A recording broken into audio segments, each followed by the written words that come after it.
What's up, everybody? My name is Versie, and you are watching Movie Reviews with Versie Jean. Today we're covering the movie Batman, and I am so looking forward to covering it. I've been waiting for this movie for such a long time, so let's jump right into it. Okay, so you're probably wondering if you should watch this movie. Should I watch it in theaters, or should I wait until it's on Redbox? Now, we all know that there's some movies that need to be saved for Redbox. Or Versie, is this movie a snoozer? We know those two. Well, you don't have to wonder any longer. I got you covered. All right. So, sorry. I'm pretty sure you all have heard about Batman. And if you haven't, like, what rock have you been living under? Okay, but I know you have heard about it, so let's just get straight to the point. Should you or should you not go see this movie? Okay, wait. I just want to say something really quick. Okay, so before I watch any movie, and I mean absolutely any movie or TV show, I like to first check out the ratings on IMDb. Now, IMDb is an online database that connects entertainment fans worldwide with movie, TV, and celebrity content, reaching an audience of more than 200 million unique monthly visitors. Among many other features, they provide movie scores that are based on user reviews. So the result is a blend of how well the audiences receive the film. They normally have accurate scoring. They score from 1 through 10. And just a quick tip, if you ever see anything under a 6, that means it's alright. It's not the best movie, but it's cool. So with that being said, the question we have all been waiting for. Drum roll, please. Batman received an 8.7 on IMDb. This is a really great score. Movies and TV shows rarely get scored this high, so that's great. However, I would like to give you my score for it. After watching the movie myself, I, Versie, would score the movie a 8.5. 9 if I'm being generous. This movie was good, y'all. Like, in spite of giving it a lower score than IMDb, it was really good. I think it's a movie you can take your family to see. Like, yeah, there's violence, so you probably wouldn't want to take your family to see it. But you know, like, it's a superhero movie, so of course it's going to be violence, you know? But yeah, it's really good. I truly believe that it's a must-see in theaters. Of course, you can wait for it on Redbox, but I just believe that there's nothing like watching a big blockbuster movie in theaters. This movie was about 3 hours long, so it is really long. But what I can tell you is that throughout that whole 3 hours, well, maybe it's like 2 hours and 55 minutes, but 5 minutes, whatever, I never got bored once. So I'll definitely say it's not a snoozer. If you're smart and you do it right, you'll find a movie theater that has reclining seats. Century 16, that's my favorite theater. But I'm biased. But in spite of giving it a lower score, and I'll tell you why I gave it a lower score, I felt like, without giving too many spoilers, I felt like the gadgets in the movie could have been better. You know, I didn't feel like, wow, what is this new thing? Like, what is this? I just felt like, all right, he had a car and a motorcycle, and that's great. Like, they were dope, but I wanted to be more wowed when it came to Batman's gadgets. Like, he's a billionaire. Like, surprise me. I would say that the beginning, you have to really pay attention. There were times in the movie where I'm like, wait a minute, like, who are they talking about? Like, I couldn't remember exactly, who Maroni was or who Falcon was. It does start off with action, but it's you have to pay attention, definitely. But anywho, did I leave the movie theaters like, wow, this was the best movie I ever seen? I did not. I didn't. But I still say that it was a solid movie, and I left the theaters feeling full. Like, I felt like, wow, that was a good darn movie. And I don't know about you guys, but It's so hard to find decent movies. So anytime I find them, I'm just, I'm clapping it up for the directors and for everybody involved in the movie because these movies are hard to find. So yeah, I definitely think it's worth your time. Check it out for yourself and let me know what you think. All right, so shall we dig in deeper? So this is the part in this video where you leave if you have not seen this movie. Like I said, I hate spoilers. I have a sister who loves them. Hi, Edie. But I hate spoilers, so I don't want to spoil anything for you guys. So if you have not watched this movie and you plan on seeing it, please, leave this conversation, but come back after you watch it. And before you leave, please make sure you like, comment, and subscribe to my YouTube channel. See you guys. Mwah. Okay, back to you crazy people because y'all my people. You guys are the movie fanatics because this movie came out yesterday and you guys already saw the movies. You are my people. I love y'all. I love you guys. You guys are awesome. Okay, so you guys, what did you guys like? If we're gonna dig in deeper, what did you guys really think about the movies? Man, I felt like that was like a a Mr. Brown moment. When he's like, I was talking to myself one day and I said, myself said, Because I just asked you guys, hey, so what did y'all think about the movie? Nobody's here, so then I start thinking to myself like, Okay, maybe. Okay, whatever. So, all right. So I felt like Robert Pattinson, and what's her name? What's the girl's name? Zoe Kravitz. Yes, they did an absolutely amazing job.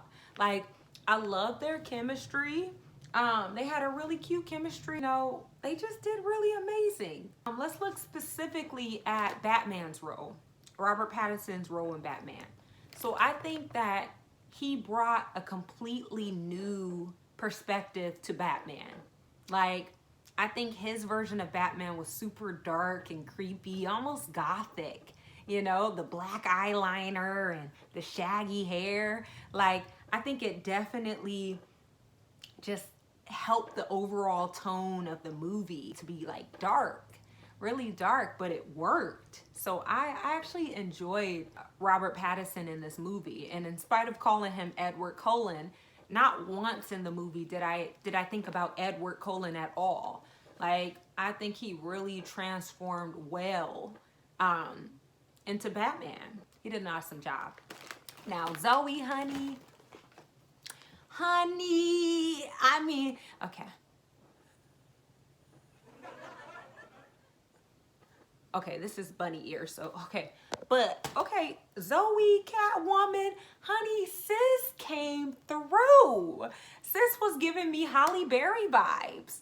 Zoe was the perfect fit for this movie. Like, straight killed the entire thing. I just enjoyed it all. Like, it was really good, and I just kept thinking in my head, like, you need to get you a friend like Zoe. She really rode for her friend. Like, after she found out her friend was dead, or even before she found out her friend was dead, she was going crazy on everybody. She's trying to find her friend. She's trying to, figure out what happened to her, trying to protect her, etc. And I'm like, get you a friend like her, okay?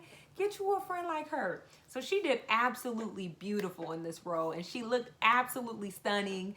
The whole thing was awesome. What else, y'all? Like, what else y'all want to know about? Overall, I thought the story progression was really good.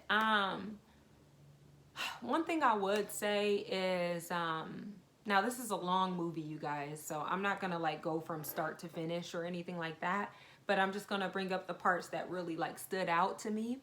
And I think the story progression was really cool. Like, I enjoyed it. I kept thinking, like, what did the mayor, what did the people in the city of Gotham do to make Riddler so mad? Like, what was the big reveal? Like, what was the big secret? And you know, Riddler was crazy. Like, he did a lot of crazy stuff. Like, for one, when he put that bomb on that guy's head, like that whole scene caused me so much anxiety. Cause I'm like, first off, Riddler wrote a note for Batman, and Batman goes straight to the guy, gets the note, has his whole costume on, and you know, he's like literally standing so close to the guy's head. And as the bomb is like, you know, like the numbers are going lower and lower, and I'm just looking like, what are you, Superman? Like, do you think you are bomb resistant, like fire resistant? Like, come on, what are you doing, yo? Like, you're just standing, like you're waiting for the bomb to go off. Like, he's not gonna tell you. All I'm gonna say, you guys, is after the 1 minute mark, I would have been out of there. Like, okay, you don't want to tell us? All right, I gotta go. Like, I cannot stay here any longer. Let me go before this bomb explodes. Police, y'all, you guys figure it out. You got this? All right, cool. But yeah, that part caused me so much anxiety, and then it really had me thinking, like, what happened? Like, like, it must have been something, like, these people must be really crazy for this guy to be willing to, you know, get his head blown off because he won't give a name. So the whole entire film, I'm like, I'm waiting for this huge reveal. Like, what did these people do? And I feel like at the end of the film, like, and I'm still like, I think I gotta watch this movie like a second time, if I'm being honest. But after watching it, I just felt like, did anybody else feel like the reveal wasn't so crazy? Like, okay, yeah, the mayor had a journalist killed because he was getting ready to reveal family secrets, and the mayor was supposedly trying to protect his image, at least from Falcon's perspective. I don't know. I just felt like, man, Scandal, the TV show Scandal, you know, kind of introduced us to that life. And, you know, I'm like, Scandal had more dramatic scenes. So I think the big reveal could have been something more dramatic. But I understand where Riddler is coming from, because I think he's looking at Bruce Wayne, and in a way he's jealous. Like, he's inspired by him. Like, oh, here's Batman, he's cool, and he goes by he's vengeance, and you know, his whole mission is to get the bad guys. And then here comes Riddler, who is like, yo, my whole mission is to get the bad guys. These are the bad guys. These are the people who have done so much crud and nobody knows about it. And like I said, in a way, it seemed like he was jealous of Bruce, because he's like, yo, you don't even know what it's like to be an orphan. Like, you even though you lost your family, you're a billionaire boy. You got $1 billion, versus us, we grew up with the rats. So it's like, now it's time to dethrone all these people, and now it's time for us, the poor, to rise up and take over. I think it was crazy that he flooded the town. That was so insane. Like, he literally flooded Gotham. So I was like, okay, Riddler. And can we just clap it up for Riddler as well? Honey, like, he played his role. That actor played his role. Like, I legit thought he was crazy. When the cops captured him at the coffee shop, and he's just like laying there, I was like, this guy is insane. He's crazy in the brain. Like, he had me. And I was like, okay, Riddler is, you know, he's doing great.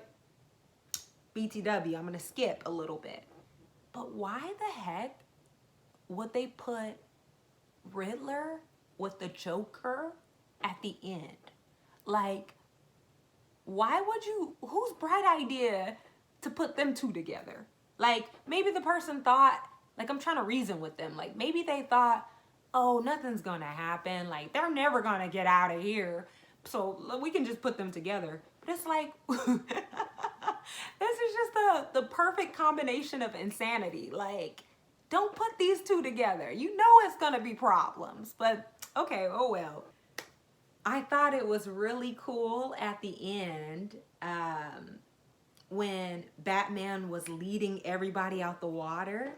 And it almost reminded me of like the children of Israel, Moses with the children of Israel. Like, he's kind of the hope for the city. You know, I understand like why he couldn't like leave with Zoe or Catwoman. You know, he couldn't start his life with her because he had to stay there and he had to be the hope for the city. So I get it. Okay, now on to what I believe the tightest scene in the movie was. All right, so when Zoe found out that her friend was dead and she goes to her father and she's getting ready to kill her father, Batman is coming down from an elevator, like he's coming out of an elevator. And man, when I tell you this scene was so tight, I was like, yes, Batman! Because literally he comes out of the elevator and all you can see is like it's pitch dark. Maybe one police officer has a flashlight or I don't know what it was, a camera phone light, whatever. All you can see after after the police officer with the light gets his butt kicked, all you can see is like the lights from the guns going off. So it's like Batman's doing all this cool stuff, kicking butt. The only way you can see what's happening is through the gunfire. And I just thought that was the coolest scene. It had me pumped, like, come on, let's go. So I really enjoyed that part. Sorry y'all, I'm all over the place. But anywho, I also loved how Batman was bulletproof. Like, legit, like, I don't know if anyone else felt the same way, but like just seeing like the bullets bounce off of him, and it was dope. And can I just say, Batman was kicking tail and asking questions later. In the beginning, literally those guys, the bully guys who had like their face painted, how, you know, they really thought they was hard, y'all. They thought they was hard. So then the main guy comes up to Batman and Batman gave him all the smoke, like just smacked him up real good. And I was like, dang, Batman is not to be played with. So yeah, I think everybody just did a fantastic job. And once again, like, I don't know, I just think this movie was really dope. Like it was definitely a good watch. So yeah, you guys, that's pretty much my thoughts on the video. Please leave comments, guys. If I missed anything, please share it, and I will totally like respond back. And let's just create a community of movie watchers and TV show watchers, and let's talk about these things, okay? So yes, before I leave, I just want to say, please subscribe to my YouTube channel, like, and comment. And I hope you guys have a wonderful evening. Mwah. I wish I had something like Batmanish to say. I don't know.